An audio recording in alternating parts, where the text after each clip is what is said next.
What's up? Real MVPs, Ricky Widmer here, and welcome in to another edition of MVP Sports Live right here on either MVP's Twitch or YouTube channel. I am joined, as I always am, with my beautiful co-host, Dave Oster. Hey, everybody. Dave, I gotta ask, I know how it was, but I have to ask, how was your weekend? How you doing today? I mean, I feel pretty lucky. You know, I got some good picks going. For those who didn't check out our Friday episode where we were picking NFL teams, I'm right back on target, right back where I should be. You know, Right back. You also got the man. I see the man. You got the man bun going today. I just put my boy Arch. I don't have it quite as tight.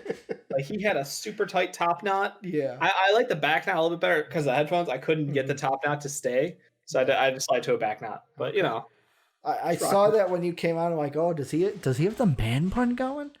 Yeah, I had a couple meetings today, and for meetings, I either wear the man bun or my boss's boss refers to me as the cure, which should tell you how old he is as a reference. Jake is already calling it the midlife crisis bun. Motherfucker, like midlife. Who thought I'd get this far? Who thought I'd get this far? The midlife crisis bun. Or you just do me like Dave. Actually, we had a comment, by the way. Remember the video I did this? And I showed it. I did it again. And the reason why is we had a comment. The people are here for my hair, Dave. The people are here for my hair. That's what they said. They're there for your hair. I think it was Marcus. He said, yeah, we're here for Ricky's hair. Basically saying like when we say, oh yeah, we're here for us. Apparently they're also here for my hair. You know what you should do? You not be here. Print out the comment and tape it here. So then like when you lean forward next time, you can show like the love. Show the love. It just covers. Get the tat. Do I get it tattooed in the bald spot? No, because it could grow. Like that would hurt too, and I'm not really a fucking. Yeah, I can't see you being a needle guy. You ain't a needle kind of guy, Ricky.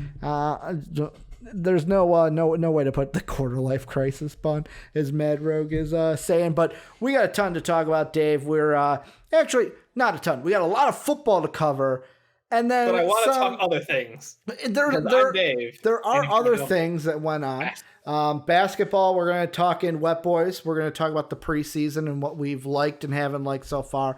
We got some college stuff, some MLB news as well. But before we get into everything, Discord, if you have not joined the greatest community on the internet, make sure to do that down below in the description. Greatest group of guys right now, I should say, on the internet. I don't know. There could be someone who's female in there. They have not made themselves shown, so it's the greatest group of guys right now. But we are not inclusive. We're not inclusive or exclusive. I'm saying we're not exclusive. English is fucking hard, Dave. Like I can't even speak English today. But basically, join the Discord. Great time. Jake. Plus, you get to hear fucking me talk a bunch of times. Like you guys don't hear me enough talk anyways while I'm doing this. If you want to support us, patreon.com/MVP Vids. I almost said live. MVP Vids is how you go ahead and do that. Thank you to Pat Hill and Philly Sean, our sponsors. Again, link down below, !Patreon for that. We're on Discord like we are. We're on Twitch like we are right now. Twitch.tv/MVP Vids. Monday through Friday. We're also on YouTube, MVP Sports. You guys know the deal. But Dave, the first thing, and this was kind of something that happened yesterday, and I want to preface this because this is a topic yet again, like, we get into some of these topics, and sometimes sports goes outside of its bubble. Like, that's just how it is. We live in the world. Like, I know when we talked about the NBA and the NBA postponing games because of the player protests, we got the bad comments or anything.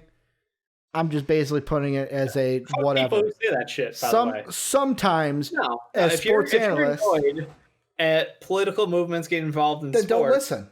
Then fuck you. Yeah, then don't listen. But I have to preface that of like, you know what? If you don't like that, turn it off right now because you're just not going to have a good time.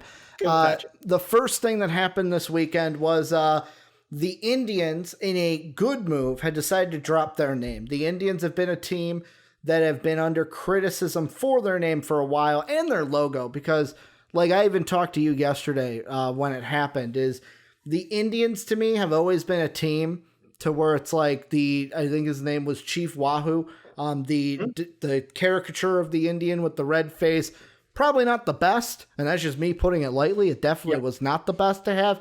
Then they changed the logo to a C. Okay, we're making that better. Well, they've decided, fuck it, we're just going to take away the name Indian altogether, which is great. The thing that this has now sparked, Dave, is first off, some of the names that have been thrown out there, Spiders, I heard Rocks. One that I liked from the Discord was the Cleveland Rockers, would be great. I would also not be bad with there's a part of me that would be like the Cleveland Fame, because you got the Rock and Roll Hall of Fame right next to what used to be, I wanted to call it the fucking Jake, but I'm living in the fucking 90s at that point. I think it's Progressive Field now. The first thing I want to ask you is there heard that one too. The Wild? Like no, the Wild Things. Yeah, okay, yeah. From the don't tell me, I'm blanking on the name. Why am I blanking on the name? Charlie Sheen. Yep. Wild Thing. My first thought was Rookie of the Year. It's not Rookie of the Year. Fucking, why am I blanking on this, Dave? I'm gonna let you sit on that one. You can simmer. Oh, what is it? Why am I blanking on that?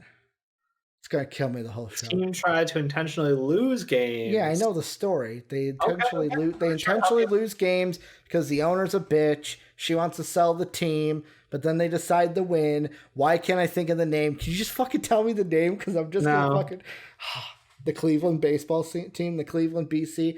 But basically, the main topic of this is people have gone into other leagues where it's like the NHL. We had a talk of write it.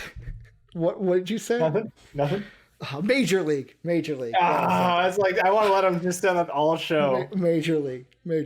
But I mean, basically, we had a conversation in the Discord. The Blackhawks are a team that this has been brought up with because they have a logo, which is a chief head. Also, you have like the Florida State Seminoles, the Illinois Fighting Illini, although they have changed their logo. Now it's just the block I. Mm-hmm. They are still a team that their name is Fighting Illini because of the tribe for Illinois.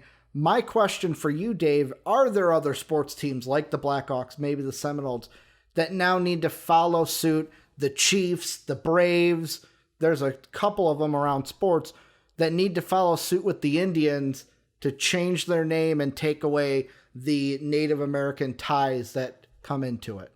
I just think it's just be aware of what day and era we're in. You know, we're better than being ignorant about people around us. And I think that it's just socially conscious of teams. It's been a slow moving kind of a ball. Like the Washington football team really got the ball rolling. That was the biggest one. Cause like you said, other teams, Chief, the mascot for the Illini had been retired. What about 7 years ago? Chief Illinois, I think so. I think it was felt 2010. like when we were, I think like 2010 to I think earliest would be 2007 maybe, so maybe 13 years. It might have been like when we were in college or something, but yeah, it was like it's just piece by piece it's starting to break this down, and the Washington football team obviously finally getting themselves up. Chief Illinois was retired February of 2007, so our junior year of high school.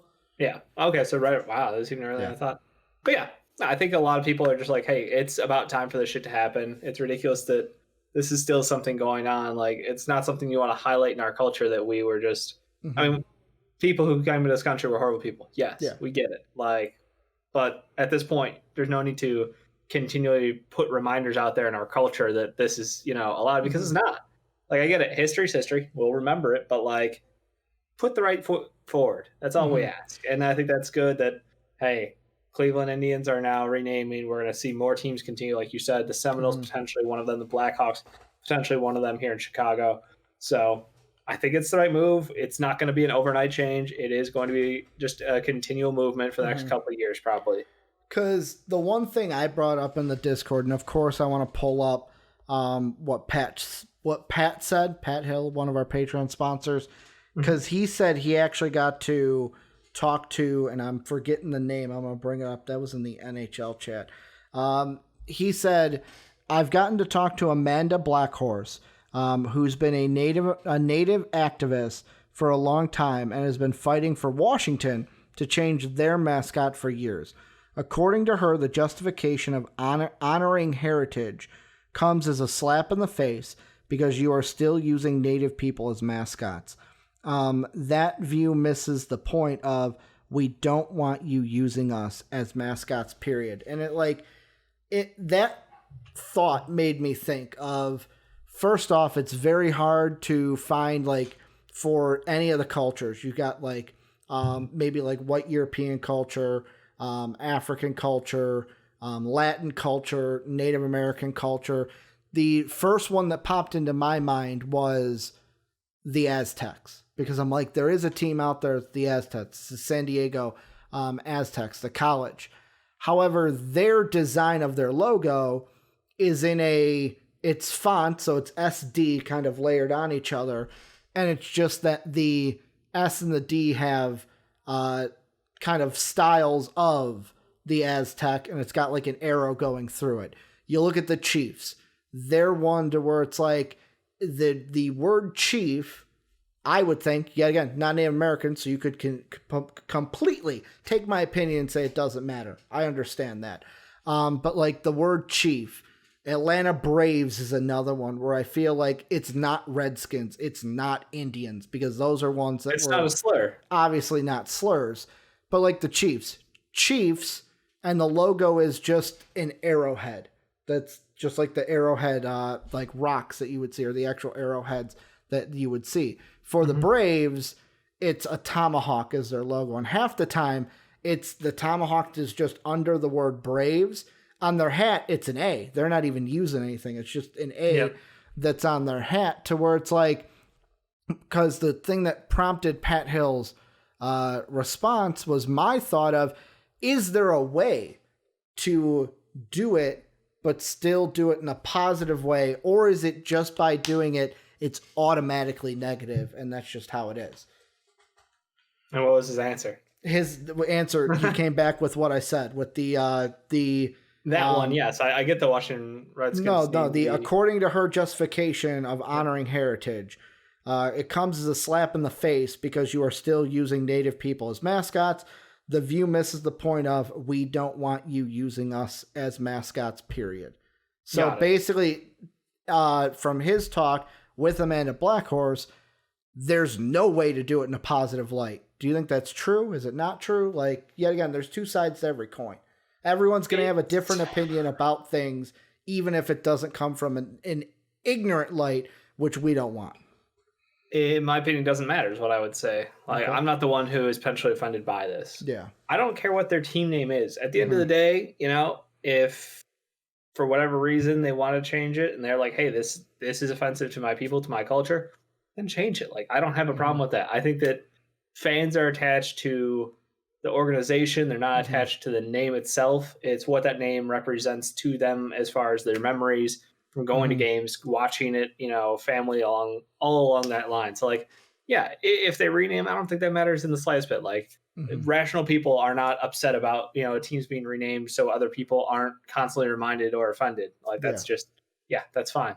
Yeah. I mean, the other thing too is like, I know that Twitch chat threw this out as a joke of, will we see more teams go with like what Washington did this year? And there's even the talk that Washington is just going to fucking keep it, of the Washington football team. Like, I know we see that in soccer, the football clubs, like you'll see like Boston FC, Liverpool FC, where it's just like, hey, this is the football club. Yeah. Could we see more of that in the future where it's like, fuck it. Like, we don't need to come up with a name that's something goofy, because like with my thought, I was just thinking it's like, this was with the Blackhawks, because this is where the thought this Cleveland thing went into in our Discord of, taking Blackhawks and just making it Hawks. In my mind, it's like, okay, I'm not against that, but yet again, as a marketing standpoint, it's like, well, there's already an Atlanta Hawks. We'd have to differentiate ourselves from that. And I know that there are different teams that use the same thing, like the Chicago Bulls, the Buffalo Bulls. But like, is there a point where a team will be like, we want to try to be unique to ourselves, and fuck it, we're just going to be the Cleveland Baseball Club, because guess what? We're the only baseball club in Cleveland. I was going to say, I don't think there's anything wrong with just going with the, like, this is my location. That is the team name. Like, that makes perfect sense to me. I honestly, like, if you want to call it the Chicago Hockey Club, so the CHC, right? Chicago Yeah. Hockey Club. Yeah. Chicago Hockey CHC, I think they would look pretty good probably. Mm-hmm.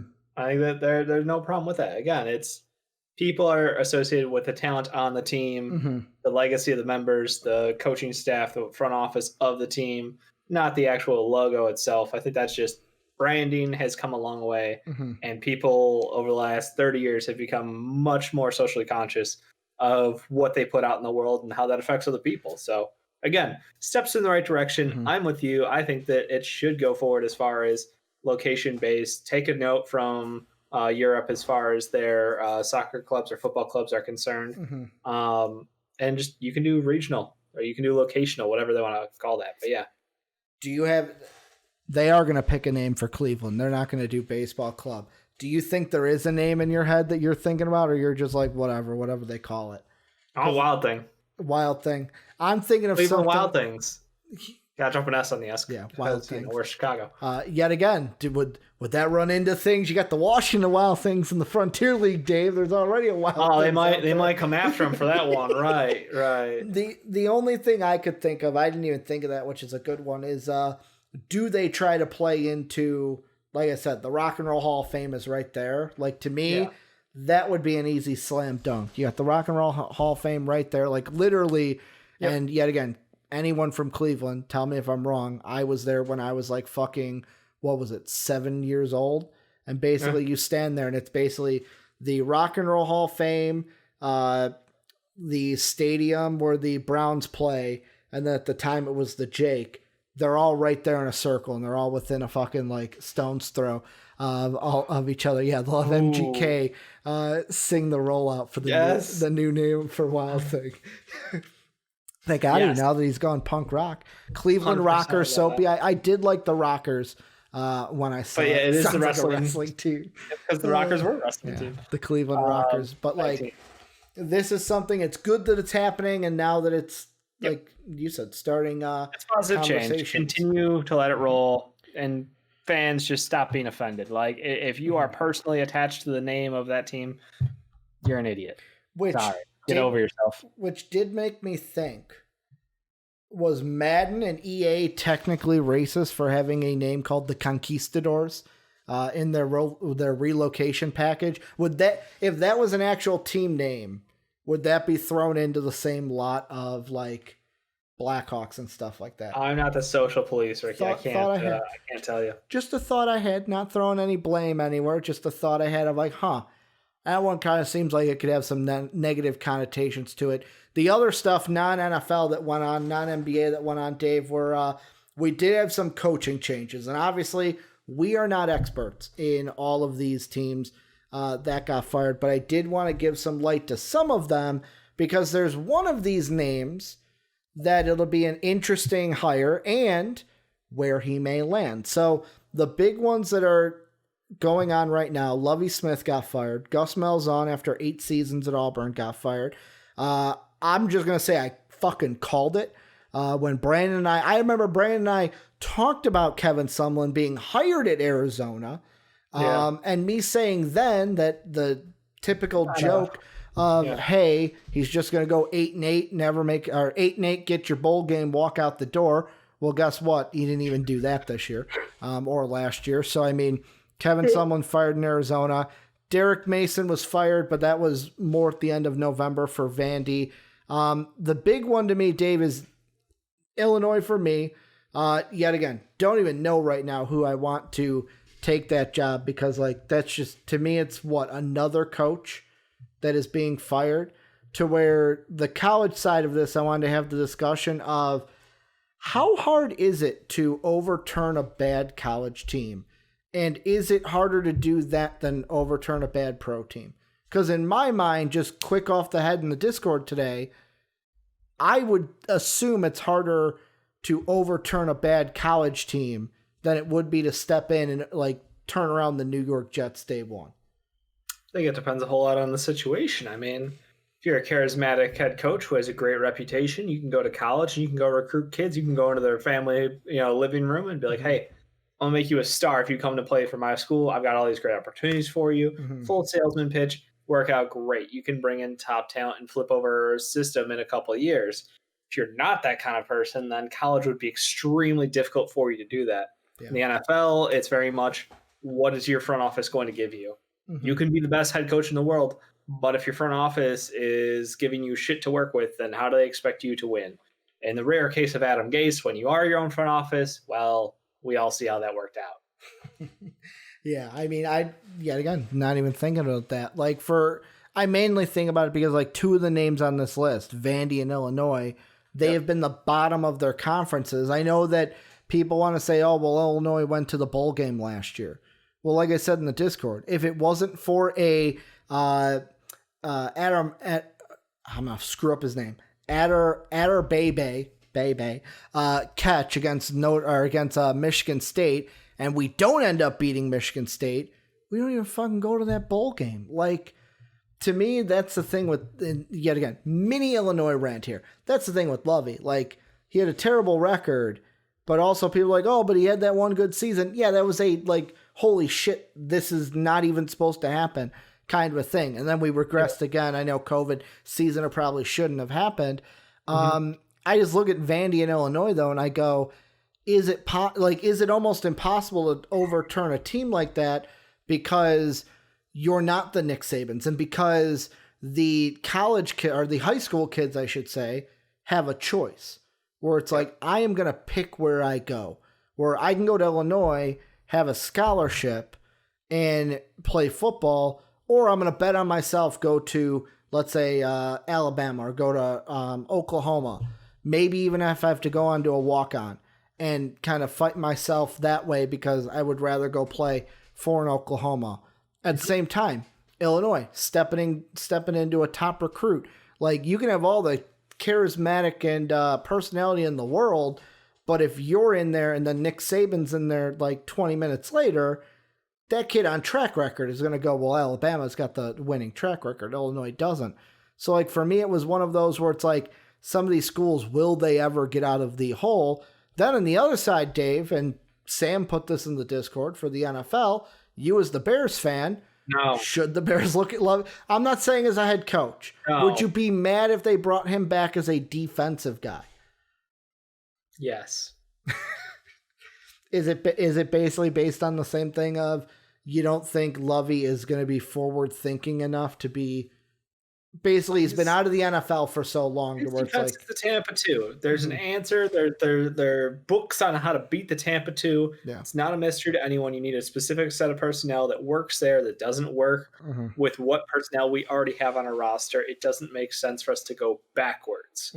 Why regress? Exactly, Mad Rogue. Like, it's just there's no reason to do that. I love Lovie Smith, great coach, but just his time with the Bears is done. If he wants to go be a D coordinator somewhere else, be my guest. I got nothing but love for him. I was going to say, because of that, should any other NFL team look at that and go, well, for those same reasons, I'm out? If they have the personnel to run Tampa 2 and they can do the bend but don't break kind of shit, then sure. But they're going to be frustrated as fuck when it comes down to crunch time, because you can stop a team for a whole lot of time. And then we get into that hurry-up offense at the end of the game when they're trying to make a comeback, and you're like, 7-yard gain, 8-yard gain, 9-yard gain. They're just attacking the soft spots in the zone, and that is just a massacre. And it's so frustrating as a Bears fan who's watched it happen to him so many times. I can tell you that it's not fun, and it does make every game interesting, but it's just like unnecessary. It's like, hey, we get it. We know why it works, but there are easy ways to beat it. And with the speed of these offenses in the last 5 years they have picked up, I think the Tampa 2, there are situations where it's used. It's no longer the bread and butter of defense. There are situational uses for it. So again, assistant coordinator, sure. Full-time defensive coordinator, we'd have to see what new tricks he's got up his sleeve. I don't know what else he has that he's got his name on. Well, and that's like the guys that I listed. So like a Derek Mason, a Malzahn, a Kevin Sumlin. I think they will, if they are looking to stay in college, which I'm assuming most of them are, I think they'll find a job. Like Sumlin, even though he shouldn't have a job, that's just me and my bias against Sumlin, because he is what he is. He's going to have a mediocre record. You're never going to be in the championship fight. It is what it is. Malzahn at least has had some sort of track record of having good games against Alabama, good seasons against Alabama. Plus, they call him the Mad Hatter for his time at Auburn because of his trick plays and stuff. So, like, I feel like there's a team that will say, hey, let's go ahead and grab him. Lovey's the coach, though, where I'm just confused on. Like, what does he do? Like, to me, there's a thought of, like, does he step away to where it's like, you know what? Like, how old's Lovey? He is, I was going to pull up his IMDb. He is 62. He can still coach. He doesn't have to retire if he doesn't want to. It's totally up to him. He doesn't have to, but like it's one of those where I feel like will the NFL squads basically view it as you're an outdated system and we have progressed past you to where it's like we're trying to beat the Patrick Mahomes, the Josh Smiths of the world, the Lamar Jacksons. Can your defense do that? Can you adjust your defense to do that? If the answer is yes, then he could have viability. But like, let's even say he was going to look for another college job. Let's say Pat Fitzgerald took the Bears job and that opened up in Northwestern. Would Lovey even be considered for a college job because of his 5 years with Illinois, which were 3-8, 2-10, 4-8, the 6-7 bowl year, and then 2-5 this year before being fired? Like, would a college school, would they look at that and go, well, we can't just go off of base record because of what Illinois was and what we were coming out of, because coming out of Lovey, we were coming out of the Tim Beckman debacle, which basically kind of set the program back a little bit. Then Bill Cubitt tried to take it over and see what he could do with it. He couldn't do anything with it. And then we obviously saw what Lovey could do with it, to where it's like, I hope we're at a better place than we were 5 years ago. It seems like it, attitude-wise, but like, is another school going to look at Lovey and go, yeah, let's take a shot on him? Or will they look at their, 17-39 and go, yeah, this guy ain't going to translate into wins?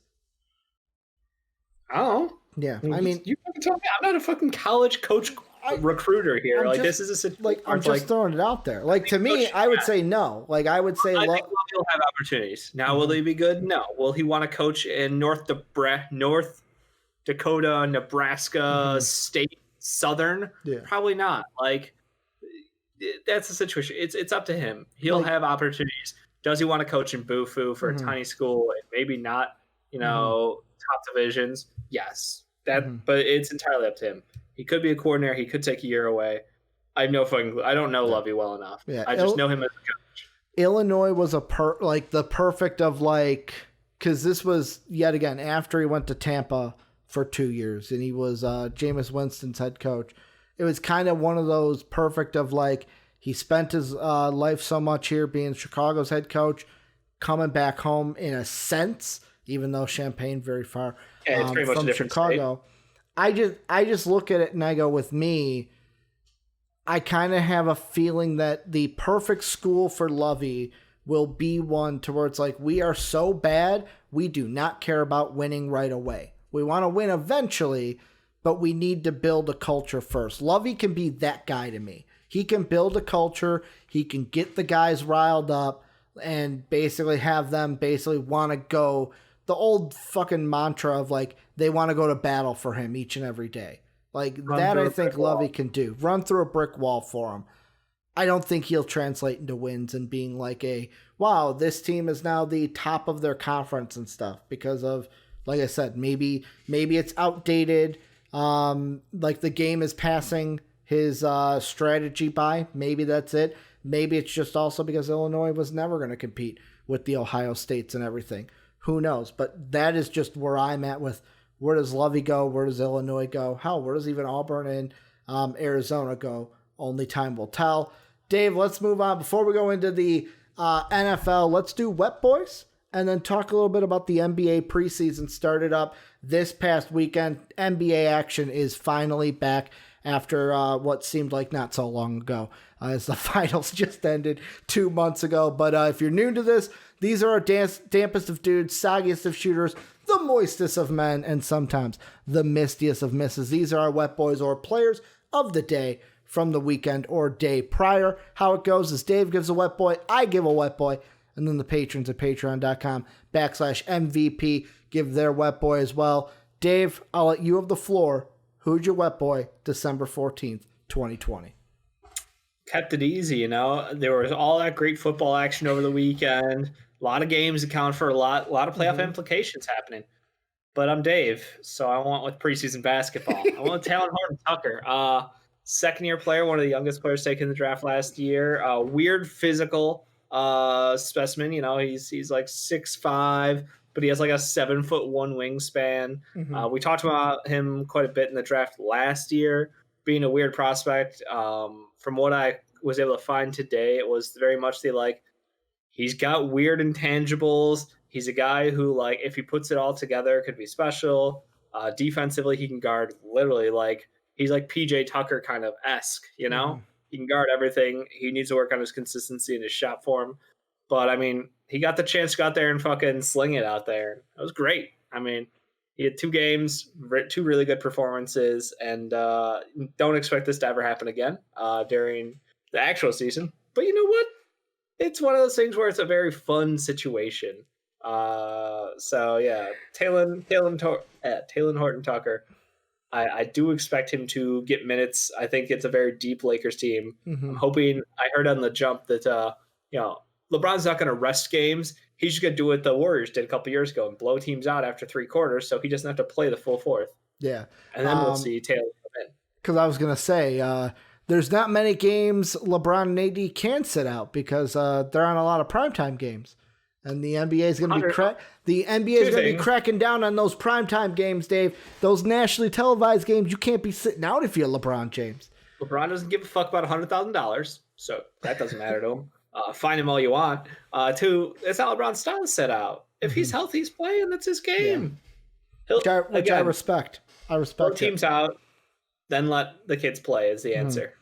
Yeah, like I said, I kind of respect that because it's especially the nationally televised games where it's yet again, baseball's different. Where my favorite player back in the day was Carlos Zambrano, so I knew coming to a game, there might be a chance he ain't playing.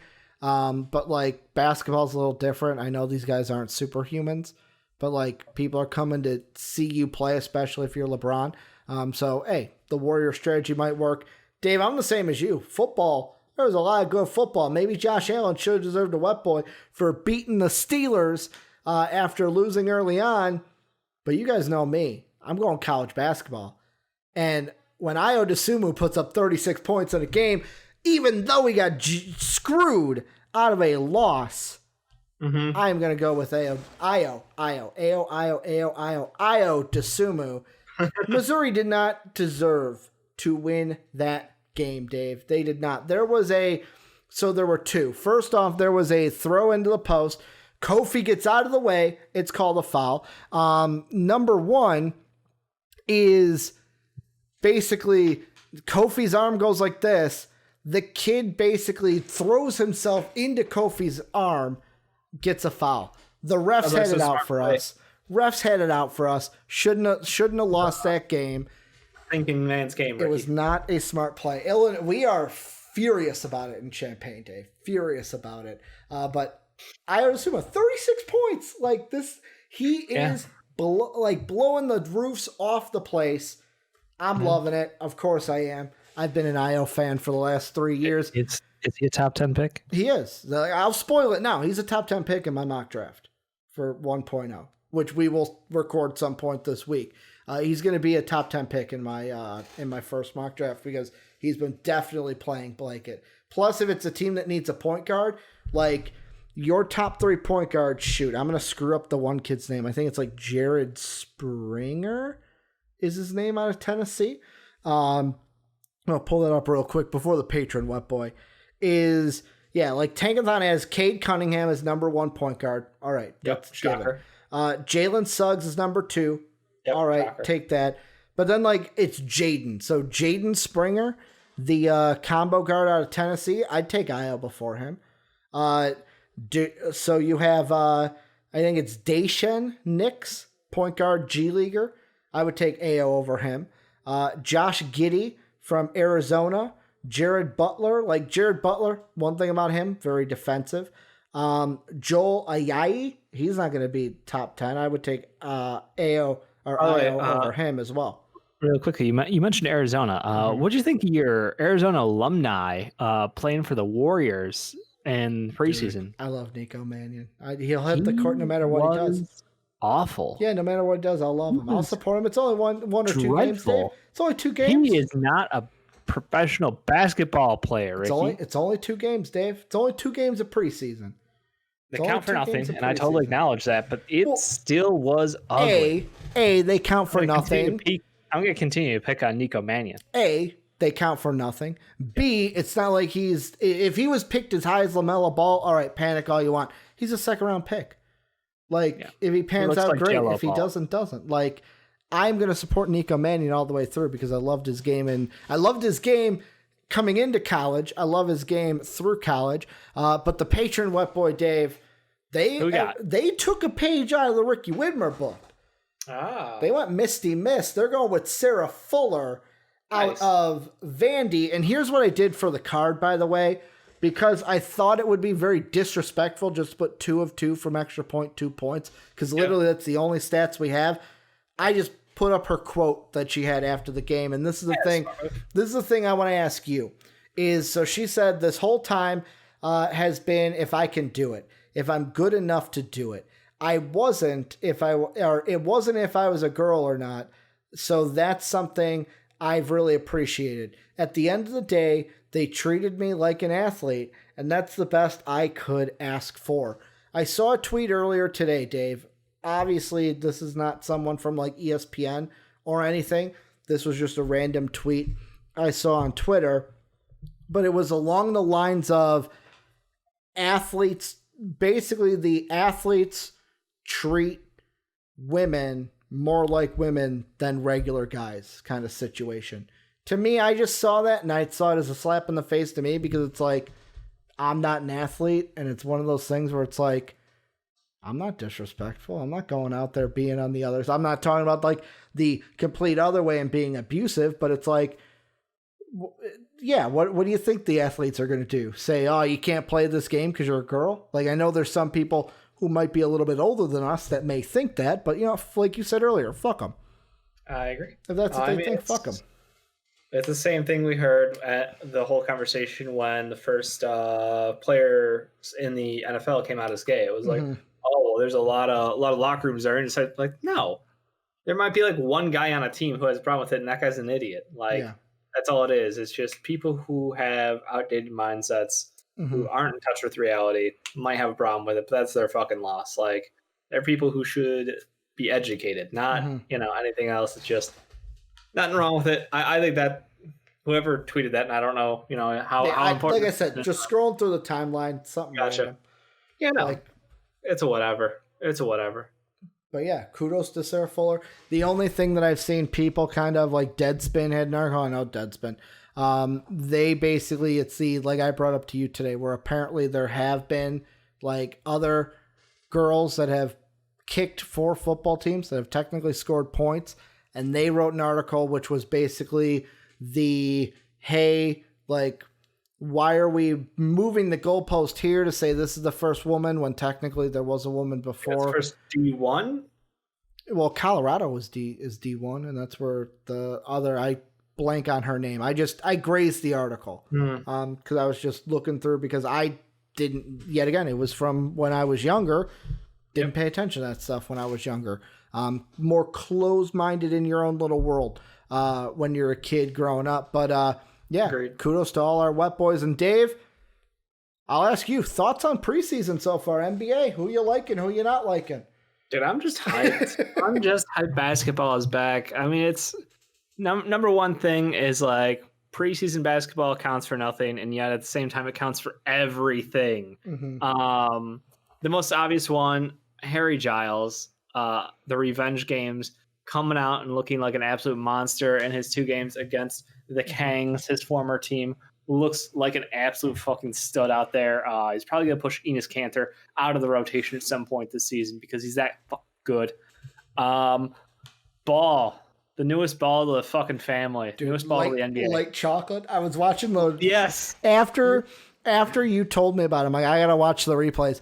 I fucking love. There was one he drove in and was looking right at the basket, just behind the back to Bismack. Yeah, he did two of them. LaMelo Ball's nickname, I heard this from someone I shared with Ricky, is Light Chocolate. I love the nickname. I hope he's cool with the nickname, because like he has such insane court vision. The ball moves. It's fun. It's AAU style. It's just like, it's easy. It's big. What's the 3-on-3 tournament thing for like all the older retired guys in their late 30s? The big three style. Like it's just got character. It's got fun. It's got that like charisma to it. And that's what's awesome about it. It's like, yeah, he can't score. He can't fucking score. That's a problem that we will address. That's nothing we didn't know going in. But he is tall. He is fast. He can rebound. He can pass. The shooting will come eventually. Just enjoy the show. He's so much fun. Jesus Christ, I should not look at Twitch chat. No, and the you Sixers slander just going back and forth. Well, Jake, JD are going back and forth because it's Sixers Celtics. But yeah, so shout out to Light Chocolate there. That was a fantastic showcase of I can move the ball. I deserve to be on the court. I deserve to be a top 3 pick. He looked like it. What about Isaac Okoro though? Isaac Okoro, surprisingly good shooter in his first couple games. And again, it's 3 games in. I think somebody on Reddit had pulled up a thread of like, here's the first 5 games of the regular season for these players who are all now like amazing. Yeah. There's so many of them who struggled at the gates. Like Jamal Murray was shooting like 30, 20, 80 or something like, and putting up 5 points a night. It's like, okay, yeah, this guy's going to be special. No, you got to wait and see. Like Carson Edwards looks good in the fucking summer league. Like I'm not gonna put all the weight in the world on Tuesday. Don't forget Taco Fall, baby. Again, summer league isn't everything. Preseason isn't everything. Hell, look at Jackson Hayes in the summer league. And now he barely gets to play. He was murdering guys, Dave. That man had a family. It's very true. But no, Isaac Okoro, super impressive start. I mean, he's knocking down shots, which was the biggest question about him. Yeah. The defense still looks solid. He's okay at everything else. Decent slasher. You like what you see. I mean, all the young kids so far who I expected to do well are doing okay. And that's what I like to see is they like, hey, what about the Kings taking somebody who we thought was going to be very good and Tyrese Halliburton, who fell to them? Well, it might not be a system fit, but man, he is long, he's smart, he's unselfish, and when he's out there, he's a positive for everyone around him. He makes other players better, and that's the kind of thing you like to see out there. So, honestly, been really impressed. The only, I don't want to pick on anyone. I don't want to pick anyone. I'm going positive today. I'm just going to stay positive. Dave's like, I'm just going to stay positive. But that will bring us, let's go ahead and just move over into it. NFL recap, Dave, and you alluded to it at the beginning of the show. Yeah. Really good week for, I'm going to say good week for both of us because I would say so. So far, we have one game tonight, Browns-Ravens. Both of you on Friday picked the Browns. So both of us are going to have a win or a loss after tonight. I kept the same record as last week. I won 11-4 yet again. I think that's pretty damn good. That is pretty good. 11-4 out of 15. Dave did me one better though, and only because he picked the Cardinals and the Bears. I picked the Texans and Texans and the Giants. Dave went right now. Let's see, I'm 11-4. You were 13-2 so far. So with a Brown win, you will be 14-2, and with a Brown win, I will be 12-4 for the week. Yeah, feels good. You know, it feels really fucking good to be right all the time. What do you got to say to that one commenter that after the week where it was the week where both of us went 6-7 in week 11, saying that we should probably stop picking games? Yeah, he should probably stop talking. I mean, it's that simple. My season record is insane. I've got like over 60% pick rate. Here, I think right. I'll do the math right now. Yeah. Because there was week 12 where you didn't pick. Week 11 was rough. Week 12 I didn't pick because it's Thanksgiving week. A whole bunch of stuff going on. So I mean, my numbers won't be exactly right, but I'm well in the positive. It ain't even close. So let's say based off of right now, you're 128 correct. Yep. Taking out one full week, so taking out week 12. Yep. And then you are, let's see, 51 is where you started. Done. Live math on the show. This is always the most exciting part. I used to 60. miss making Sean do math. So 128, 60, and 1 is what you would be this year. I think I said, right? Did I mess up that first number? Yeah, 128, 60, and 1. Yeah, that's pretty good fucking pick rate. I mean, when you've got double the wins to every loss, basically. I'm getting 2 wins for every loss. Yeah, so how'd you shut the fuck up? Yeah, basically pretty damn good. Yeah, no, I this whole segment could just be me bragging about picking football games correctly. I don't even care about the actual games, but we should probably talk about them. Rick. I think that's what the fans would like to hear. The first one, this one's all you, Dave, because it is your Bears. Texans come in. I thought the Texans would actually put up a fight after, giving the Colts a run for their money. They did not. It was all Mitchell Trubisky and the Chicago Bears. 36-7. You as the Bears fan, Dave, I'll just ask you your thoughts after this win for the Bears and what it means for them going forward, and your just thoughts. Now, what's weird is like when you look up quarterback ratings for this week, you know who's at the top of that list for all quarterbacks in the NFL? Trubisky. It's weird how he's above guys like Deshaun Watson, yeah, Patrick Mahomes. But QBR he was only at 67. Just saying. His rating was 126. Mm-hmm. We could pick stats. We could pick stats all day, Dave. Apparently, QBR is better than quarterback rating. Don't ask me why.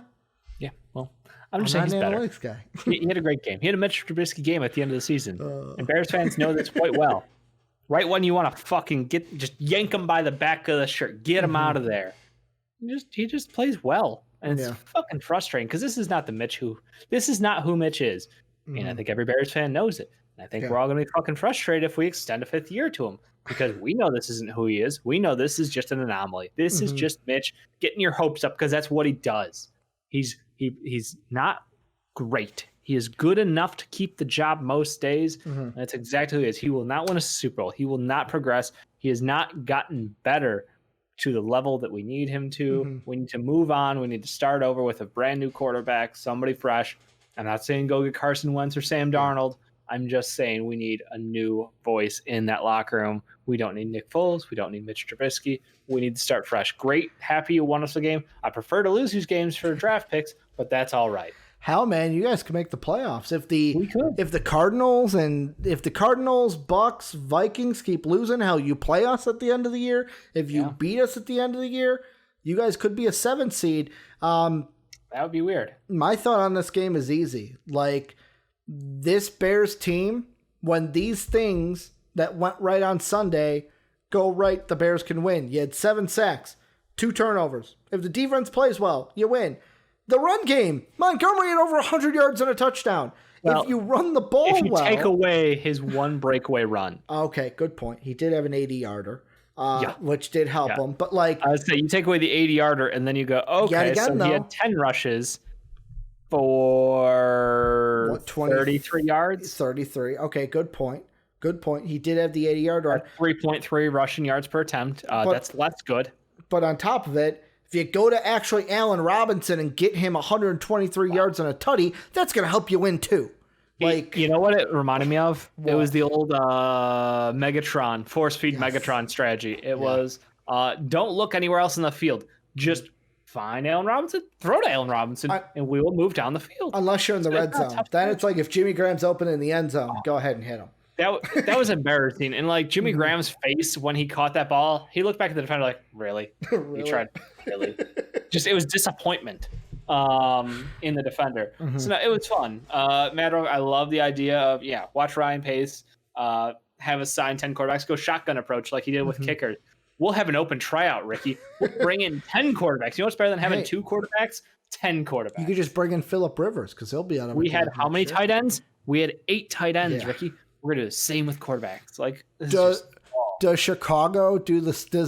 What was it? Goose Island do the same thing they did with the Parkey kick? Where it was if we have a memorable fuck up, sure, but I don't know. Prove that you can fucking throw a foot, like you can run an offense and see if you're better than Mitch Trubisky. I don't know, man. It's if we have a memorable moment, sure, but I guess that would have to mean that we're winning games if we have a memorable moment. Because right now, nothing is memorable about the season. We just need to fucking get it over with and fire people. Yeah, cut ties, go fresh. And I mean, from a Texan side, If I'm a Texan, Texans I'm, suck. I'm It's like, that easy. yet again, I'm not even happy I'm losing these games because I don't even have my draft pick this year. I'm just helping the Dolphins Correct. because that was a part of the Tunsil trade. 6 so sacks like, for Watson. That's what sucks. yeah, Like that is a killer back there, Mhm. and that's the problem. You can lose games, but taking that many hits as a elite quarterback is just that's Yeah. rough on him. Then the next game, you had a kind of a futility bowl type game for everyone except for Andy Dalton. Andy Dalton returns home to Cleveland. Cleveland fans are Cleveland fans are happy. They lose. They keep top 3 pick. Cowboys win. They're now in the hunt still Cincinnati, for the. I'm sorry, Cincinnati. Ohio, Cincinnati though. Yeah, Cincinnati stays in the hunt for a top seed or a top pick. Then you got the Cowboys. They're staying in the hunt for that NFC East because you know, Dave, that everyone but the Giants won. Washington wins, Cowboys win, Eagles win. This is a game to me where it's just like, yeah, good job, Cowboys, and then you move on. Towards basically like, yeah, JD, I got you, not Cleveland. But yeah, kudos to Andy Dalton, kudos to the Cowboys. Are the Cowboys a good team? No. Are the Bengals a good team? Not without Joe Burrows. You just look at this one. Even with Joe Burrows. They're better, though, with Joe Burrows. Continue losing games and draft that man 4 offensive linemen. Yeah. How about that? Yeah. I mean, not much. Like, that one's just like, okay, 2 bad teams. One got a big victory. Kudos for Andy Dalton for getting the revenge over his team. The next one, though, the Dolphins almost beat this Chiefs team, Dave, and like had some intrigue. Should the Chiefs be worried in a sense because this was a game that was not totally in hand for the Chiefs all the way through this? Yeah, I mean, I loved the defense from the Dolphins. They were all over Patty Mahomes. They were not giving him a fucking ounce of it. And you got to remember, Patrick Mahomes statistically has been very good this year, but they found some interesting numbers as far as the dropped interceptions. He led the league in balls thrown that should have been interceptions that were dropped. So he's been extremely lucky on top of his great play. That does help you out a lot. And guess what? Dolphins didn't drop them. Yeah. Like they were a fucking aggressive, and I loved it. There was one in the end zone where, like, I remember we were playing WoW and watching. I was like, "Holy shit! Did he just catch that thing one-handed?" Yeah, no. Dolphins DBs are legit wide receivers for other teams. Yeah.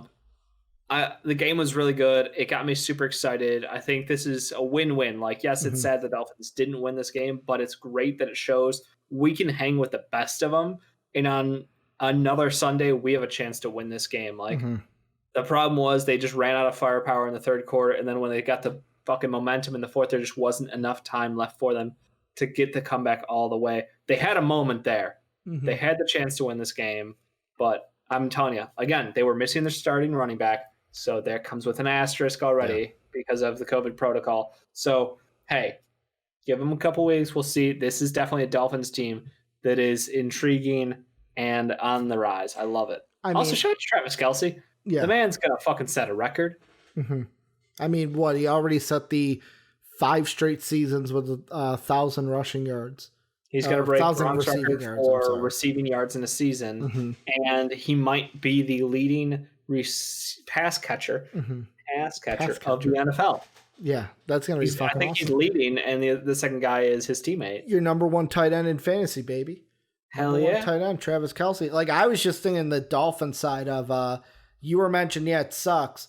Right now, they're still in the 7th seed based off of what the Ravens do tonight. If the Ravens win, they'll be tied with the Dolphins. Depending on their common games, that's where the tiebreaker comes in. But like their last 3, New England and Miami, very winnable.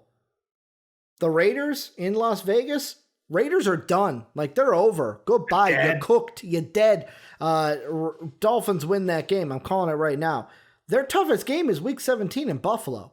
And like even that's a game where it's like Tua and this defense can put them in a chance to win that game, to where I would probably side with the Bills, but the Dolphins, they could go on a run and make the playoffs here and be the 7th seed. I mean, we did talk Dolphins playoffs at the start of the season. We did. Well, you were higher on the Dolphins than I was, I think. I just thought they were going to bring Tua in earlier. I thought he was going to start week 1, so that might have thrown off the numbers a little bit. Still. God, excuse me. Tua's looks so good too. He is which far beyond his age. Which, like, even this game, I know some Chiefs fans are going to say, well, Ricky, you kind of bashed on the Chiefs by saying it wasn't on hand. They were up 30-10 at one point. It was slow to start. Then they jumped out, I think, 5 or 6 straight scores, 30-10. And then the entire fourth quarter was just, can the Dolphins get back into this game? And they almost did. So, I mean, kudos to them. It was a great game to watch. Next one, Cardinals and Giants. Cardinals got a big win here. Big win, because I thought the Cardinals were going to come in. Kyler Murray was going to be a little iffy because of that shoulder. I thought the Giants would be able to do better. I thought Daniel Jones would play better. I mean, hey, Ricky, what was my nickname for Daniel Jones that I stole from someone else? Dimes? Danny Dimes? No, you don't call him Danny Dimes because, that's the one I remember. Yeah, we called him Danny Dimes, but then somebody else corrected that one. Oh, Danny Sacks? No. Did he got sacked? Danny donates or something because he gives the other team the ball so fucking often. Yeah, 3 fumbles. Danny turnover, right? I don't remember what they had a better name than that. But I'm gonna look it up. But basically, should the Giants just go to Colt McCoy? That's what I was thinking. Like, Daniel Jones dead. Danny Dimes, you're good. We're gonna sit you the rest of this year. It's Colt's year. We'll have you come back next year. Or is that too demoralizing to Danny Jones? Colt McCoy playing means you're done with Daniel Jones. You're drafting, I don't even know who, because you've already won 5 games. So you're not getting Trevor Lawrence. You're not getting shit. You might not. You might end up in the Kyle Trask range, like, for all we know. So it's tough. I think you got to ride it out with Daniel Jones. It's not a great year for him. He's had his ups, he's had his downs. He went several games without turnover, but he is a fumbling fucking machine. So it's not necessarily just a him problem. It's an offensive line problem. Again, young quarterbacks without offensive lines get fucked. Meanwhile, guess what? The Miami Dolphins protected their quarterback. He looks pretty fucking good. Weird, right? Yeah, I can't find it. I'm looking for that nickname. Okay. I can't find it. It was somebody on ESPN had said it during like one of the morning shows. It's in one of our videos. So if someone wants to go through the NFL, it's either picks or recaps. One of those videos, go ahead and find it for us. That'd be great. Gotcha. But I mean, yeah, I thought the Giants were going to play better than this. Like, it was not a good game from the Giants, and like they deserve to not be number 1 in the feudal NFC East right now, because NFC least. NFC at least. They didn't do well. Like the Cardinals, they get a win. Vikings loss. That means the Cardinals now bump up into the playoffs like it was before they lost last week, to where it's like, can this Cardinal team moving forward, let's see, what are their last even 3 games? They've got Philly, which is fucking no longer a no-brainer now with Jalen Hurts in my mind. That could be a either way. The 49ers, which they should still win. That's a home game for both teams. And then the Rams, which might be a hard one. Like, this team, Jalen Hurts could screw up the Cardinals season. Just going to throw that out there now. We'll see. Ricky, you did mention your team, though. The Vikings. Your Minnesota Vikings. Let's go there. I mean, what happened? This fucking Bucks team was good, man. Like, the main takeaway I take from it was, like, Kirk didn't turn the ball over. We went to fucking Dalvin Cook enough times. Like, he only got in the end zone once, though, had 100 yards. Like, Tom Brady played damn good. This team, like, this was what I was listening to Pat McAfee show on Friday, where they were like, Pat McAfee goes, so what are you going to get from that Bucks team? Are they going to be, were they singing Kumbaya over the bye week and, like, all rested up? Yeah, they were rested up. Like, as soon as Tom Brady threw that deep ball to fucking Scotty Miller, I was like, it's in my head, I was like, I hope it's not, but I have a feeling this is over, because this is not going to be good. Rojo getting in there. Gronk had a touchdown later on. Of course, it does not help that Dan Bailey giving me nightmares of Blair Walsh. I even mentioned to you, is he trying to play Blair Walsh in the the movie made for TV about Teddy Bridgewater's life? Because if you got to do that, you got to go back to the game where Blair Walsh missed the kicks for Teddy Bridgewater. Like 3 misses, 3 field goal 3 misses on the day. I mean, it wouldn't have won us the game, but like. But if I can't say, because the drives, it could have been continued on from that point. I mean, you missed an extra point too. Like, you can't miss an extra point. That's 10 points. 10 points. And then you got to think about the amount of yardage right. they picked up because of that field position swap. You're right. You got to think about the fumbles from Kirk. You're right. It would have been You guys lost this game. Would have been a 2-point game. Lost it. Yeah. Well, the Bucks won. The Bucks were the better team. No, that was simple. I don't think so. I think you guys lost it. I think it was you had the opportunity to win this game. You lost it. The Bucks did enough to win, yes, but like they weren't world beaters, you know? Mm-hmm. They're not unstoppable out there. Tom Brady still can't throw the ball deep well. Like he just misses shots over the middle when it's on 12 yards, you know? I mean, looking at the stats, like should we if you're a Mike Evans owner in fantasy going forward, should you be concerned? Because he only had 5 targets, 3 catches? It's probably up from his previous numbers. I mean, he didn't get a touchdown. That's the problem. Scotty Miller, Gronk, and Rojo took his touchdowns. Yeah, Gronk got that short yardage touchdown that usually Mike Evans is always good for. So I don't know. I wouldn't touch Mike Evans with a stick in fantasy. You make a good point. Dan Bailey, that's 10 fucking points left off the board. 10 points to where maybe later on it's like, fuck it, let's just try to get in field goal range, win this 1-1. Yeah, no. God, that's a fucking all I'm saying is, you know who can beat the Bucks? The Bears. Oh. I was gonna say the Saints. So the Saints the Bucks beat the Packers, right? I don't think so. I think Did the Packers beat them? Let me see. I couldn't remember. You're right. 38-10 Buck win. Yeah. So the Bucks beat you guys. Bucks lost to us though. That's weird. Yeah, it's because fucking old timer Tom Brady had a mental mishap. Yeah, sure. That's what you gotta tell yourself. The all-timer set in. He's like, "Wait, 4th down? What is that? 4th down? No, 3rd down." That's what you gotta tell yourself. You know, we just better. I mean, it's right there on footage, Dave. Like the GOAT was a lowercase G that day. The Broncos Panthers game, eh? Dave's like, I don't want to talk about this shit no more. What a banger! Going forward, last thing I want to say. Oh, sure. Tampa Bay, one of those teams I do not think they're going to win the Super Bowl anymore like it did at the beginning of the season. Vikings, we got basically now we got to beat you guys next week, Sunday game. Yep. The Saints will be a tough one. And then fucking the Lions, hopefully it's an easy one, but like they played the Packers they're playing everybody tough. Yeah, we'll fucking get to them. But Broncos, holy shit, Drew Lock.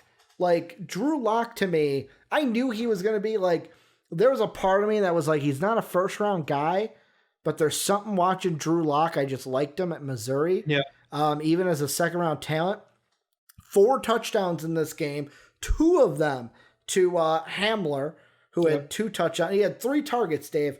2 of them he caught and were both touchdowns. His only catches were touchdowns in this game.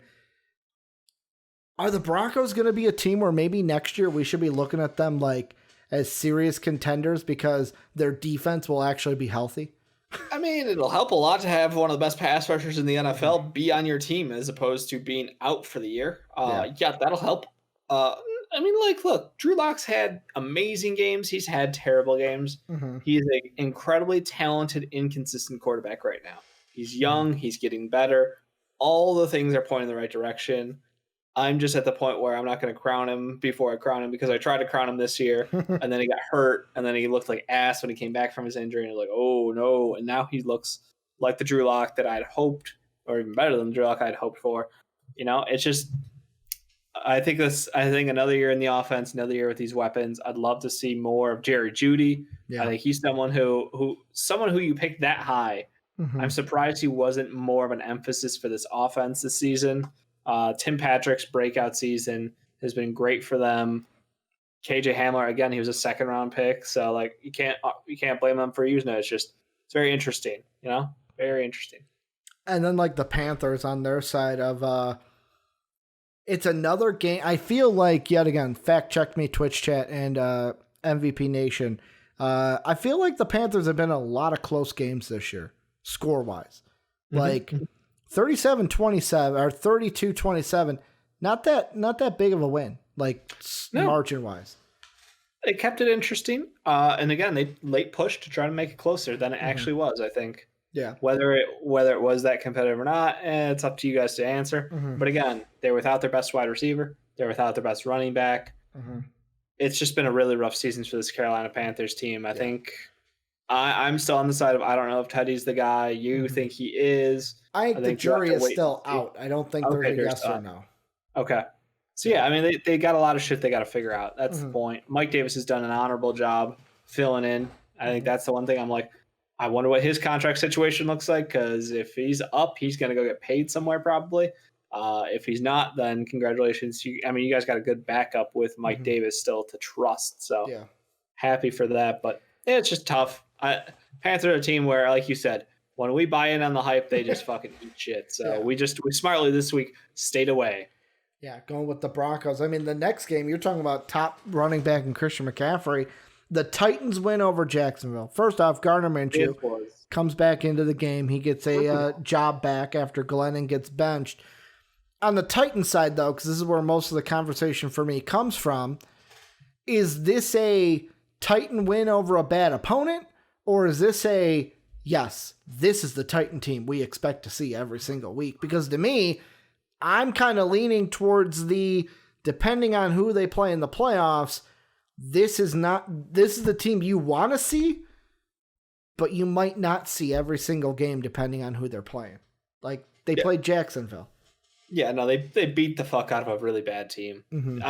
Derrick Henry's a bully, and he is a bowling ball, and he is too big, too strong, too fast, and he won't quit. I loved his game. I think that this is everything Tennessee wants to be. But you're right. We've only seen it brought out against top teams every once in a while. So we'll have to wait and see what happens going forward with them. Like, Tennessee fans shouldn't be worried, but at the same time, they shouldn't be confident going into playoff matchups. I think this is just like, hey, if everything clicks right, our defense is good, our offense can run the rock, let's do this. I'm looking at it right now, and if the playoffs started today, Dave, they would play the Colts. The Colts would go to Tennessee for round one. And I know the Titans have beaten Tennessee, so maybe that's not the worst matchup. Or you're a Titan fan, and you're saying, guys, screw you. Like, the Steelers they split their series. They split. Yeah, I mean, it's not a for sure loss, is what I'm saying. Like, either one of those teams can win that game, and Titan fans might be saying, hey, guys, screw you. The Steelers are down. They're 2-0-2 their last two games. The Chiefs did lose Bud Dupree. They did lose Bud Dupree. That's a good one, but doesn't mean that doesn't make any excuses going forward for this year. The Chiefs, I would still expect them to beat the Titans, but hey, if they have a cold streak at any point during a game, King Henry can make them pay. And I mean, going from the Titans to the Colts, Dave, I got to start off by asking you this. Did Jonathan Taylor show you anything in this game to prove to you that he's not Trent Richardson? I mean, he did run the ball fairly well, but we said he would. Okay, right? Don't try to shove it in my face when I already said the Las Vegas Raiders can't stop a fucking snail from picking up 10 yards of carry. They're dead, Dave. Dead in the water. Goodbye. Go home. They fired their defensive coordinator, and they got a Thursday night game. Yeah. But against one of the teams who's potentially more dead than them. So I don't even know what to make of that move. Like, what the fuck, Raiders? It's just it's Chargers Raiders. That should be a good one to pick on Thursday. That's what I'm saying. Like, you fire your defensive coordinator with 4 days before your next game or 3 days before the next game, and it's like, what are you supposed to do? But again, you're facing the Chargers, who have notoriously sucked and gave up on the season because their head coach. We tried to defend him. I tried. Hey, at the time, if I could go back and retrospect it, and like if I just gave myself footage of like, hey, this is what he's gonna say like a week from now, I wouldn't have said what I said in defending Anthony Lynn. It's fun to look back in retrospect and be like, didn't expect that to happen. But hey, Colts are good. The Raiders are they're a mixed bag. They've got talent. They need help still. They're a middle of the pack team. There's nothing wrong with that, but Carr just needs some help. The defense needs a lot of help. And I think that's the thing. It's just they're going to go ahead and address the defense this offseason. It should be a very good team going forward. But again, it's just this Colts team. Yeah. Bill Rivers, no interceptions. Guess what? Colts can win a game. You talked about game heavy. You talked about Drew Lock being inconsistent. This Colts team at times kind of a little inconsistent. And for me, yet again, same thing we answered about the Titans is when this team goes up against the Steelers, when this team goes up against the Chiefs, do they have it to be the consistent team to win the game? I don't know. Phillip Rivers, you beat a bad team, a team that's done. So I mean, I guess you didn't show anything because we expected this to happen. He didn't throw picks. He made the right. He did everything you're supposed to. He played a clean game, and I'm sure he talked a lot of shit, which is all you want out of Phillip Rivers. And the game plan was to run the ball, and they ran the ball 31 times. So. Talking about somebody who was probably talking a bunch of shit, Jamal Adams, Seattle, New York, beating down his own team, even though he dropped a for-sure interception that hit him right in the old bread basket. That would have been the one to make it special. Yeah, I agree. But Seahawks win 40-3. They even have the even more spiteful move to throw Geno Smith in there for a series, have him go 4 or 5 against the Jets. He didn't. The Jets are bad. Geno Smith maybe got a little life in him. The Jets are bad. We get this. This is a game where it's fun. The thing that almost scared me was when DK Metcalf had to leave the game for a little bit because of his ankle. Me. Well, that's what they said on Red Zone. They're like, oh, he left the game because of an ankle. Luckily, he was able to just tape it up and come back in. Yep. It was a solid game. It's the Seattle Seahawks needed this game. This was very much, they've had 2 shaky weeks, or 3 shaky weeks really before this. So it was like, hey, let's shore the fucking house up. This is an opponent we should blow the fuck out. And they delivered, and that's absolutely what you want to see out there. The next game, Dave, I do have a little bit more to say on. Packers and Lions. Packers only win 31-24. I'm going to say this. I know that Mike Lombardi on Hamadan had a good quote on Friday where he said, head coaching jobs are never selected. They are elected. And Pat McAfee was like, wait, what does that mean? And he goes, Lombardi basically says, well, you never select the guy that you want. You're always having the media and stuff elect the guy because you want to win the press conference. You want to win that press conference. Basically, head coaching jobs are we talk about it, who they should hire, who they shouldn't. And it's basically who are fans going to like? Who are they going to like? It's never... No, trying to make people happy rather than go for maybe the best pick. And this job in Detroit has been lobbied for. Legislators are saying it should be Salah. I called him Allah last week. I'm sorry, Salah in San Francisco. There are other people that saying Jim Harbaugh is going to be the coach of the Detroit Lions, keeping them in Ann Arbor. Dave, I'm going to throw this out there. He didn't win the game, but you got your head coach. It's Daryl Bevels. He's the guy wins you a game, and then also in this one to where it's I'm watching that Lions team and I'm going, is this a championship team? No. But I've never seen the Lions look as good this season as I did. Now, could this just be a simple thing of Matt Patricia didn't have the boys all fired up, and now they're just rejuvenated because they don't have Matt Patricia in there? Could just be a residual of that. But I look at this and I go, I'm looking at this football team. This Packer team should have blown them out of the freaking water, and they didn't. A disrespect. This Detroit team stuck with them. I think it would be a far oversight if the Lions did not give Daryl Bevels a good enough look this offseason to possibly win their head coaching job. A couple things I want to mention. Obviously, got to give a shout out to the special teamers on the Lions. 2 really good kick returns from Jamal Agnew, gave him great field position. They executed well on that end. So, again, 3 phases of the game. I think they won out in special teams.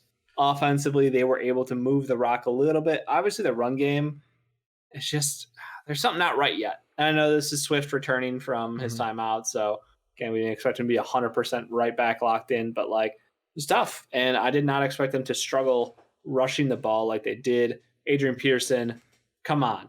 4 times 7 yards. He couldn't get the ball moving. They clearly just went, fuck it. Let's throw the ball around. Let's have a good old shootout between Matt Stafford and Aaron Rodgers, like we always love. And Raji's just got more firepower. That man is he's better. As good as Matt Stafford is and all the praise we can heap on him, Rodgers is just better. Yeah, and I mean, the thing, though, too, is the game was never out of reach. That's the thing, where it was Detroit had a lead. Then the most fucking Green Bay went up by was what? 28-14, so by 2 scores. Then it's like, what, a Kerryon Johnson touchdown gets them back in it. And then it was just from there, what they trade off 2 field goals, and the score stays as it was at 7 points. Yeah. No, I mean, it was a good game. It was competitive. I mean, obviously, hopefully Stafford, 100%. I know he missed out on handful of snaps because of the injury. Mm-hmm. Fingers crossed. We'll have to wait and see. Oof. What? Reason for you just linked a picture in NBA of something funny. Right. But yeah, it's just Detroit. I don't know if Bevel's the guy. I think he's an improvement, obviously. But again, we see these like little spurts at the end of the year with teams looking better. And I don't want to read too far into that. I think you got to evaluate who's available to you and what all the options are. Yeah, I'm just saying, like, he deserves a shot. Like, this is not someone that should be, because everyone's saying, like, he shouldn't be overlooked. I agree. It's Jim Harbaugh. It's like, you might have the guy in house, and you may be pushing him aside because he's not the name like Harbaugh, and he doesn't grow up in Dearborn like Salah. That to me is like, college, I get it. Pro teams, I don't. To where it's like, who cares if he grew up in Dearborn? Can he coach the team? Can he win all 3 phases? Can he execute on Sundays? That's what really matters. The next game, though, Dave, Jalen Hurts. Did not see this coming. Eagles fans, I told you if he plays well, I didn't want to hear a peep. Didn't want to hear a peep out of you. You guys didn't listen to me. You're praising Jalen Hurts. You're just a bunch of hypocrites. I get it. Not everyone, but the ones that I saw. Hypocrites out there in Philly. It's Philly. What do you like again? No. I know. But I'm still going to say I was like, it's one of those things where it's like I was on the Jalen Hurts bandwagon, and it's like me on the bandwagon pushing them off. Like, no, you do not get to jump on the bandwagon. We're all full. You didn't come back when we were at exit 1. You're not going to jump on here at exit 15 or 14, wherever we're at with the exits. I've lost count. What was a wild stat I heard out of this game? He looked good, though. Go ahead. The Saints hadn't allowed a 100-yard rusher in like 4 fucking ever. They allowed 2. Yeah. 2. Yeah. Jalen got over the mark, and Miles Sanders got over the mark. I loved it because it was Pat McAfee show. I was listening. Like, you think they just the Saints just overthought it on defense? Like, well, Jalen Hurts rushing. He's a mobile quarterback. We should just stuff the box and make them throw. Oh, maybe they know that we're gonna do that, so we'll just assume they're playing like Texas air raid style, and we're just gonna back it up on defense and just we don't need to go in there. And then like halfway through the first quarter, he's probably, I bet they weren't thinking that. I bet they didn't know that we knew. He fakes. That they knew. No, he thinks about faking. He fakes the fake. No. He does fake. Like that's what you just remind me of, the water boy, of him and the coach in the locker room. Like, Jalen Hurts looked good. Did he have did he have the most touchdowns? He wasn't perfect, but he moved the ball. The offense moved forward, not backwards. Ricky, how many sacks did he take? I was gonna say 0. Biggest number there. 0 sacks. He got out of the pocket. 0 loss of yardage. Got out of the pocket, and me and you were talking about this, like, because you mentioned the announcer was like. They called Carson Wentz a mobile quarterback. He's not. And he's a different type of mobile. Personal insult to that. You did, and I'm gonna explain how I always thought of the two, where it's just something of I wouldn't call Carson Wentz mobile, but he is a runner, and the type of mobility from each is Jalen Hurts is mobile because he can bounce it out. Like there was a play he looked that was. Vintage Russell Wilson. I always fuck their names up. Where he bounced out looking downfield and then said, fuck it, I'm going to run. And took off I think he got the first down on it. Where Carson Wentz isn't a guy that's going to bounce it to the outside. He's more of a guy, it's like, okay, the pocket is deteriorating around me. I see a hole in front of me. I'm going to run forward to try to get yards. Step up 3 steps, keep his head up downfield, try to find somebody open for a short toss. And if he has to tuck it and run, he's going straight forward north to south, not to the outside. Correct. Yeah. I still think it's asinine to call him a mobile quarterback. And I swear to God, if the Bears bring in like Jimmy G, Carson Wentz, and Jameis Winston for a quarterback competition, I'm going to fucking lose my mind. Jimmy G's going, if they get rid of him and he's going to the Patriots. He's going to the Patriots. Like there's no doubt Bill Belichick's not bringing him back. Like Bill Belichick didn't want to trade. Probably go back to the Jimmy G kid. Yeah, he would say that. But yeah, I think he's going to New England. If he's not, then Dave. Taysom Hill. I gotta ask. No, This has been praised for Jalen Hurts, and rightfully so. Taysom Hill. Is this pretty much what we expect of him? Like, we don't think he's a world beater. It's just, hey, he played a Taysom Hill game. Not bad, not great, just good enough almost. I give more props to the Eagle defense. This Eagle defense came after him. Forced turnovers. They had a shutout in the first half. Yeah, this was a statement game for the Eagles defense. Like, if they would have played like this all year, they're not at 4 or 5 wins or whatever it is. Yeah. On the year. They're 4-8-1. Yeah. 4-8-1. So they're not like they've got more than 4 wins this year. That's just what I saw on the field. That their short Drew Brees quarterback return. Any news? Please. When was he originally going to return? Do you know? I don't know. I'll be honest. Okay. I've lost track of his injury. Now, let me Google it really quick because that's something to where it's like it was like, oh, he's out, and then it's like he's out.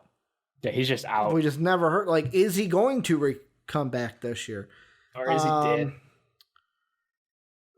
6 hours ago from NBC Sports, Sean Payton on Drew Brees practicing this week. We'll see. Okay, so maybe next week. Source from yesterday: ESPN, New Orleans Saints won't rush Drew Brees to return despite looming week 15.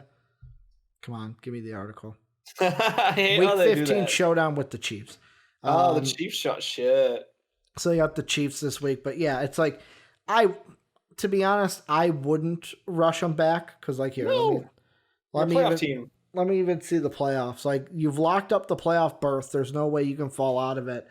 I mean, the bye right now, I don't think you have it still. Let's see. 10-3? Yeah, they don't have it. Green Bay took the bye from them. So Green Bay's sitting in the driver's seat. And, what you have you're 2 games ahead of the Buccaneers.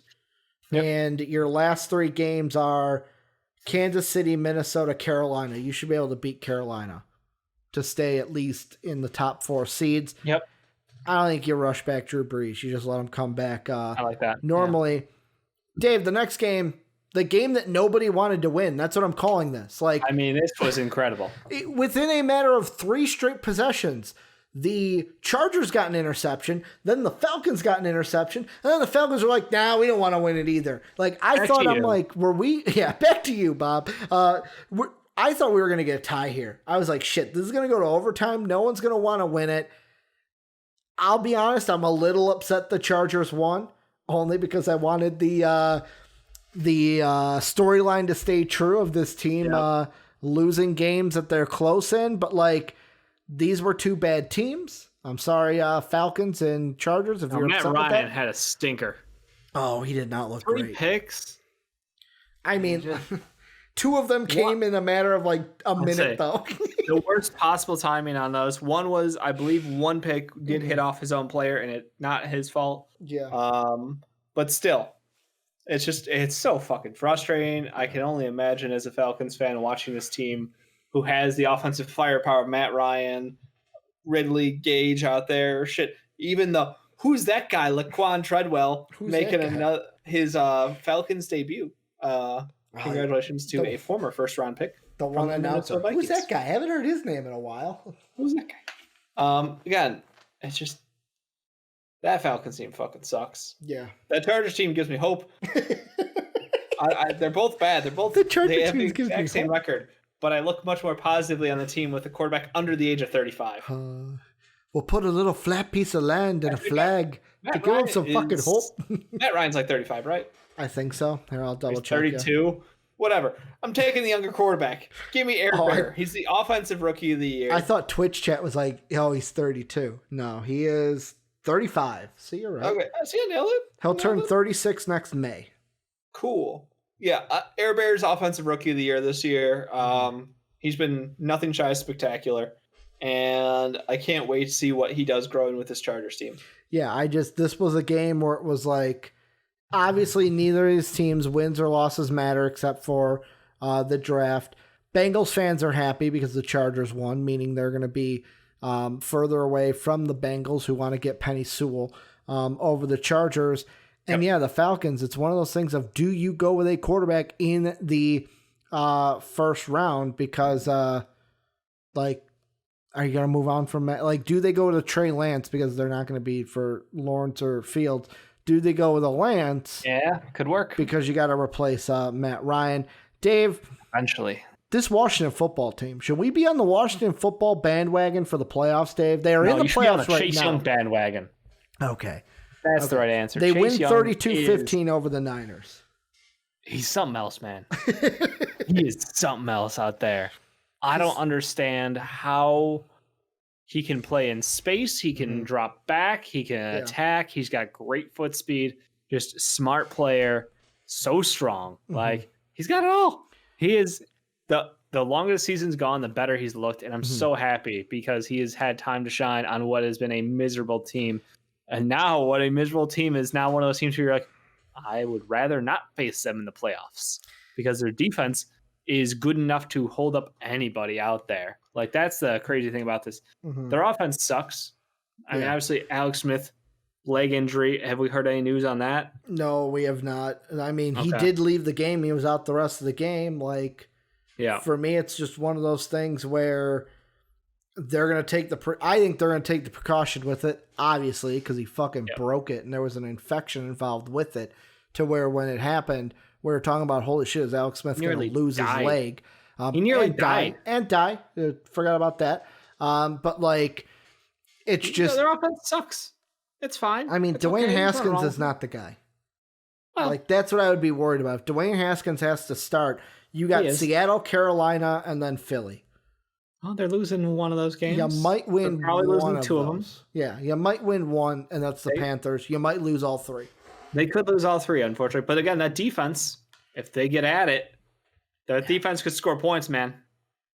They can't. Fucking Madden got it right last year. I'll just say that, where the downloaded draft class, Chase Young was a fucking cheat code, to where it was like, I'm taking him number one over the quarterback just because of how good he was, and fucking in real life he's better than what he was in the video game. Like, it's just ridiculous to me. Like, this Washington team, the one thing you can have solace in is that you have Chase Young paired up with Ron Rivera. That seems to be a winning fucking. And Logan Thomas is pretty good as a tight end. And I think Terry McLaurin's a good wide receiver. I'm just talking about I'm just talking about, like, defensively. You got Ron Rivera matched up with a young Chase Young, to where they'll find a way to put him in the right position. And all you fucking need then is a quarterback and then some more offensive weapons to help you, and then just spot pick. If they can get a free agent to come in, that would be huge as well. But hey, that might be thinking too much right now. Last game, Dave. Saw Colin Cowherd's tweet from last night, Dave. He was smoking the stogie. I hate how obnoxious he gets. I when fucking he says obvious things. Like, here's the thing I love. I love the rivalry that is developed between him and Steeler Nation, to where I watched the video and I just, yet again, maybe it's because I get Colin and I get, like, what he's doing, to where how many times he said the word, but I'm a humble man, Dave. I'm a humble man. I was just like, fucking love it. Steelers haven't been good. Fucking the Bill, like, when he was like, the point he made in that video that I was like, hey, he's kind of got a point, is he goes, the Steelers are basically done. They're your grandpa's Steelers. The Bills are what the Steelers used to be. Young defensive-minded head coach. Young mobile quarterback. Like, or mobile-ish quarterback, I would say, because Josh Allen's mobile enough. He's not basically Big Ben mobile is what he was trying to say. I'm not trying to mean it like he's the next Michael Vick or Patty Mahomes out there. Fair enough. He's got a cannon for an arm, though, too. Yes, he does. Bills were just better. They're just a better team. And I think they are the better team. And the Steelers, it might be one of those things where it's like, all right, we had an 11-game streak. We're in a 2-game streak. How do they turn it around? Do they turn it around? Because Bud Dupree, yet again, you mentioned it, he's injured. He's out. Yeah, I mean, that's a big they're missing loss. a lot of big pieces on that team. It's not just Dupree at this point. And that's, if you look below the surface, you understand the team's been riding a high that wasn't sustainable because of the players who, obviously around there, they had a shit ton of drops the week before. Yeah. This week they had troubles on offense. I mean, it's just like they're not a complete team anymore, but they're still going to be a playoff team. It's all about trying to make sure things get back in shape in the next 3 weeks to get them there. That's all that matters. Their win-loss record doesn't really matter. It's just how can we get back to the right point where we need to be for the playoffs. And I'll tell you, if I'm a Steeler fan, I am worried, Dave. I am worried because, first off, not only in the fact that 2 of my next 3 opponents are actual, of quality opponents. The Browns, who their game just kicked off now as we're talking. If the Browns win tonight over the Ravens, that means next week's matchup is could be a division title game, to where I'm gonna say this again, the Cleveland Browns could jump all the way to the 2nd or 3rd seeded team with a win tonight and a win next week. Yeah, I told you. Could happen. But here's the thing. Steelers, again, their benefit is they play up to good teams usually. Obviously, they kept this one. I don't know. It wasn't that close. Or do you say the Steelers are a bad team and Baker really plays good against bad teams? That's what I want to get to. But we know the deciding factor, Ricky, the rule of Baker. And we'll find out tonight what happens. Baker Mayfield beats the Ravens, then we all know Baker Mayfield beats bad teams because the Ravens are a bad team now. And the stamp is on them. Basically, if you get beat by Baker, you're a bad team. If he does that to the Steelers too, I mean, who's to say that the Browns aren't the best team in football? Yeah. They've got the best running back, perhaps, and Nick Chubb. Maybe it's insulting to Derrick Henry, but Nick Chubb in the last couple weeks has just been fantastic. They move the ball. The defense plays well. They're a complete package out there. Really fun to see. Now, here's the thing. If the Ravens lose tonight, then the Pittsburgh Steelers solidify a playoff spot because they're going to the playoffs regardless. Well, no. Here's the other thing, though. Okay. If the Ravens win, then the Steelers are in a weird situation to where if the Ravens win out, if the Ravens and Dolphins win out, and the Steelers lose out, which could happen, probably won't because they play the Bengals in there. There's a chance with tiebreakers, Miami and Baltimore could beat the Steelers. Probably not going to happen, though. It'll probably work out that the Cleveland wins tonight, and then basically they can fall to at least 6 or 7, because the Colts, they would have a head-to-head game. If the Colts win, they would bump up ahead of them. Steelers have to fight for the playoffs still, is what I'm saying. All right. And Mike Tomlin's got to do whatever he can. Unless the Browns lose. If the Browns lose. That's another. But yet again, if they then all the Browns would need is to win next week. Hope the Steelers lose to the Colts, and boom, they're right back in it. That's the thing. There's numerous ways for this to happen. If I'm Mike Tomlin, I am not envious of him right now because he's got to get this team turned around for a big matchup against the Browns on Sunday. I think they play. But yeah, Steelers losing 2 straight. They got to turn around. I don't think anybody was surprised by this loss, though. That's my thing. I mean, we weren't. We picked the Bills. Yeah, that's what I'm saying. The media, Vegas, all the odds were on the Bills. Everyone was the Bills is a better team. So the fact that the media now is trying to spin is the Steelers are in trouble. They've lost 2 games. I think they're in trouble without being the Bills can be a favorite without the Steelers. The Bills can be the favorite. It's why act surprised when it's not a surprise? That's my whole thing. And I know it's just for clicks. I know it's for attention. Yeah. I know it's for that. It just bugs me still. Yeah, I think they are in trouble, even if the Bills were the favorite, because...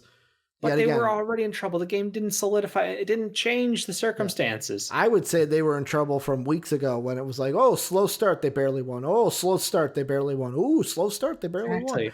Nothing changed. The only thing is this team wasn't losing games. Now they have lost 2. An incredible defense. They've now lost one of the biggest pieces on that defense. Yeah. Shit gets harder when you lose your best players. True. Turns out. Well, Dave, that's going to do it for us. That's the last game.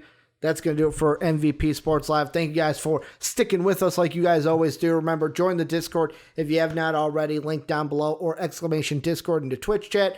If you want to support us, patreon.com/MVPvids. That's how you do that. Link down below, or ! Patreon into Twitch chat. Thank you, Pat Hill and Philly Sean, our Patreon sponsors. We're on Twitch every Monday through Friday, twitch.tv/MVPvids. We're also on YouTube at MVP Sports. And also, didn't say this at the beginning, I'll say it now, special guest for tomorrow's show. the guests from last week, knocking on wood, Dave, that they don't cancel because they're a very popular person, Dave. They have a very busy schedule. Yeah, we'll see. Kind of scumbag sometimes. Kind of a scumbag sometimes. We will have the special guest tomorrow on the show. Want to thank you guys for doing everything you do. And as always, have a good day, everybody.